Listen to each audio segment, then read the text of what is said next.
Hello everyone, मैं हूं advocate Rahul Mishra और आज की वीडियो में आप लोगों को बताऊंगा कि आप लोग अगर रिलेशनशिप में हैं या किसी रिलेशनशिप में जाने के बारे में सोच रहे हैं तो अपने आप को प्रोटेक्ट कर लीजिए, अलर्ट हो जाइए, वरना हो सकता है कि यह समस्या आपके ऊपर हो जाए और पॉक्सो में मुकदमा आपके विरुद्ध रख जाए। जी हाँ, आप भले मेजर हो, बालिग हो, लड़की भी बालिग है, लेकिन आपके विरुद्ध पॉक्सो में मुकदमा लिखाया जा सकता है। आपसे वसूली करने के लिए, अवैध तरीके से आपसे पैसा लेने के लिए, आपको बदनाम करने के लिए, बर्बाद करने के लिए आपके ऊपर पॉक्सो में मुकदमा लिखाया जा सकता है। जी हाँ, कैसे पॉक्सो में मुकदमा लिखाया जाएगा?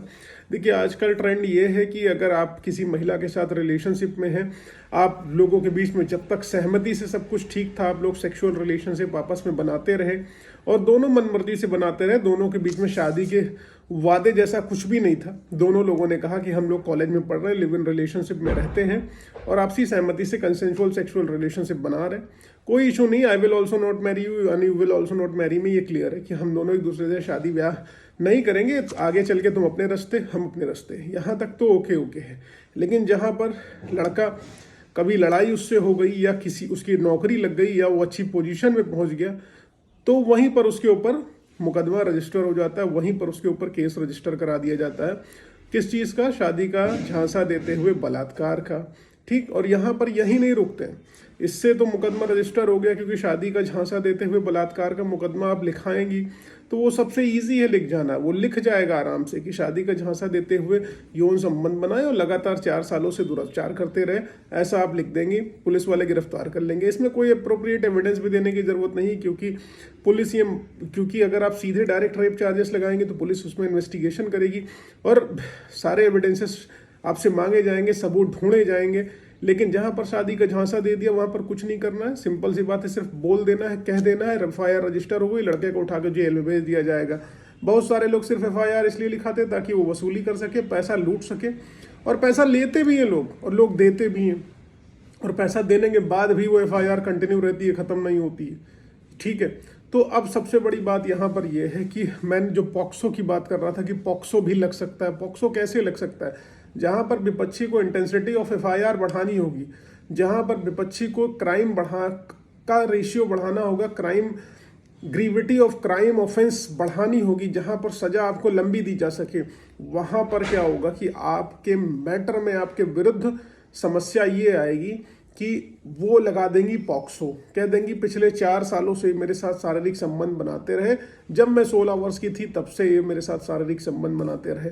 अब इस कंडीशन में क्या लग जाएगा? जब ये पॉक्सो लग गया, क्योंकि इन्होंने दिखा दिया कि शी वॉज 16, तब से आप उसके साथ सेक्सुअल रिलेशनशिप स्टैब्लिश कर रहे हैं, जब वो 16 साल की थी। आज वो 16 की नहीं, आज वो 20 की हैं, लेकिन उन्होंने पुराना इंसिडेंट दिखाया कि यही व्यक्ति मेरे साथ शारीरिक संबंध बना रहा था जब मैं 16 वर्ष की थी।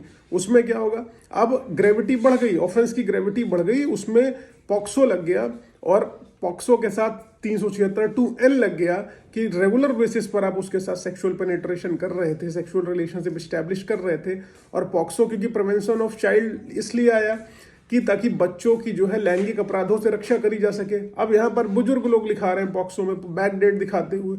ये एक्ट बेसिकली बहुत अच्छे इंटेंशन के साथ है, लेकिन इसका सबसे ज्यादा मिसयूज आज की डेट में 498 के बाद अगर हो रहा है तो पॉक्सो और 376 का हो रहा है। इसमें झूठा इंसिडेंट दिखा दिया जाता है, पॉक्सो लग गया, और पॉक्सो लग गया तो आदमी की लाइफ बर्बाद, समाज उसको दरिंदे की दृष्टि से देखने लगता है, भले वो झूठा मुकदमा रजिस्टर हो। अब बताओ, जो महिला 22-23 साल की है, वो 8-10 साल पुराना इंसिडेंट दिखा रही है, उससे क्या क्वेश्चन नहीं किया जाना चाहिए? उससे प्रश्न नहीं किया जाना चाहिए कि 10 साल पहले तक तुम कहाँ पर थी? ऑल ऑफ सडन तुम्हारा भय और डर सब कुछ समाप्त हो गया। ये चीजें होनी चाहिए। और हालांकि ट्रायल में, क्रॉस में सब चीजें होती भी हैं, बैंड भी बजती है, सब मैटर जजमेंट तक पहुंचते भी नहीं है, बीच में ये लोग हार जाते हैं। लेकिन मुद्दा यहाँ पर ये है, आप देख सकते हैं इन कानूनों में सुधार की जरूरत वाकई में है या नहीं है। बैक डेट लगा के पॉक्सो लग जाएगा, आपका पूरा कैरियर चौपट हो जाएगा। इसलिए किसी भी प्रकार की रिलेशनशिप में अगर जा रहे हो तो अपने आप को अलर्ट रखो। हमारे एक क्लाइंट है कानपुर के, बहुत चर्चित कांड है, पेपर में भी निकला, उनकी 82-83 की कार्रवाई हो गई, कुर्की हो गई, बहुत सारी चीजें हो गई, क्वेश्चनिंग उनकी खारिज हो गई,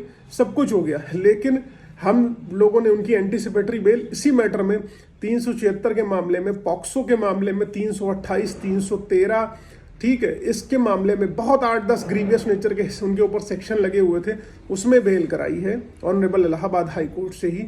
और उसमें भी लड़की ने जिनके साथ शादी कर ली, 2 साल शादी करके रही भी, और उसके बाद दिखा रही है कि हमारे साथ इन्होंने शारीरिक संबंध बनाया, हम माइनर थे, बाय फोर्स हमें अपने घर में इन्होंने रखा, लेकिन शादी कर चुकी थी, मैरिज रजिस्टर थी, सारी चीज़ें थी, उसकी वजह से ही उसको हम निकाल पाए।